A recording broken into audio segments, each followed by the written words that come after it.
जब आजाद समाज पार्टी के प्रमुख और सांसद चंद्रशेखर से यूजीसी गाइडलाइन पर हो रहे विवाद पर पूछा गया तो उन्होंने कहा, मुझे समझ नहीं आता कि इसका विरोध क्यों हो रहा है। इसके विरोध करने वाले 90% ऐसे लोग हैं जिन्होंने इसे पढ़ा ही नहीं है। मीडिया से बात करते हुए उन्होंने कहा, पहली बात, SC ST OBC होने का दर्द SC ST OBC होकर ही समझा जा सकता है। गाइडलाइन SC ST OBC के लोगों ने नहीं बनाई है, समिति ने बनाई है। समिति ने इस आधार पर बनाई है कि जिस तरह लगातार हाई एजुकेशन सेंटरों में इस तरह के अपराधों की संख्या बढ़ रही है, इसमें 118% की वृद्धि हो गई है। इसके आधार पर रिपोर्ट बनी है। उन्होंने आगे कहा, जो लोग विरोध कर रहे हैं उनमें से 90% लोगों ने शायद इसे पढ़ा नहीं है, क्योंकि इसमें आर्थिक रूप से कमजोर बच्चों को भी जोड़ा गया है, दिव्यांग जनों को भी जोड़ा गया है, तो केवल SC ST के लिए नहीं है, OBC को भी जोड़ा है। चंद्रशेखर ने कहा, मेरी समझ में ये नहीं आ रहा है कि जब उसमें EWS यानी कि आर्थिक रूप से कमजोर वर्गों को जोड़ दिया गया है, जिसमें सारे ही सामान्य जाति के बच्चे हैं, ये अलग आर्थिक रूप से कमजोर वर्ग है जिसमें SC ST OBC नहीं है।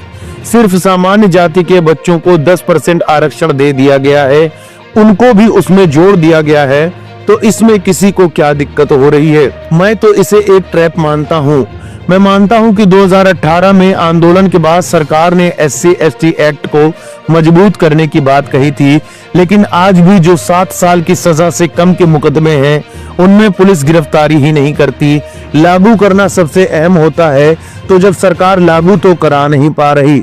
मौजूदा हालात पर उन्होंने कहा, मैं आपको एक उदाहरण बताता हूं। आप बच्चों की बात कर रहे हैं, प्रोफेसर, असिस्टेंट प्रोफेसर, एसोसिएट प्रोफेसरों के हाल पूछिए जाकर यूनिवर्सिटियों में। आप कोई PSU उठा लीजिए जहां रोस्टर पूरा हो रहा हो, जहां प्रमोशन दिया जा रहा हो, या UPTU की गाइडलाइन पूरी हो रही हो 45 दिन की, उसे भी छोड़िए। आप कोई भी सरकारी डिपार्टमेंट उठा लीजिए।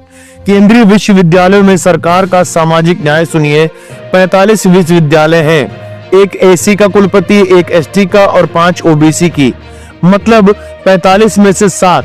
कितना सामाजिक न्याय है देख लीजिए। OBC के 80% सीट खाली हैं, SC के 83% पद खाली है और SC के 64% पद खाली है। आप बताइए कौन सा सामाजिक न्याय है सरकार का। अंत में उन्होंने कहा, मैं नहीं मानता ये बेवजह का विरोध क्यों है। अच्छा हुआ कि कुछ सामान्य जाति के अफसरों ने इस्तीफे दिए। मैं उनको बधाई देता हूं कि वह जानते हुए या अनजाने ही अपने समाज के साथ खड़ा होकर सरकार पर दबाव बनाना चाहते हैं, लेकिन SC ST OBC के नेताओं में तो इतनी भी हिम्मत नहीं है। वो तो मरे हुए हैं, वो तो अपने समाज के हितों के लिए बोल भी नहीं सकते। इतना जुल्म हो रहा है, वो तो कुछ बोल भी नहीं पा रहे हैं। यह तो अच्छा है कि सबको पता चल रहा है कि कौन किसके साथ है। यह सब शायद प्रयागराज के मामले की तरफ से दिमाग डाइवर्ट करने का एक तरीका है। बहुत अच्छी बात है, इस पर ओपन डिबेट हो। चंद्रशेखर आजाद के बयानों के बारे में आपके क्या विचार हैं, हमें कमेंट बॉक्स में जरूर बताएं।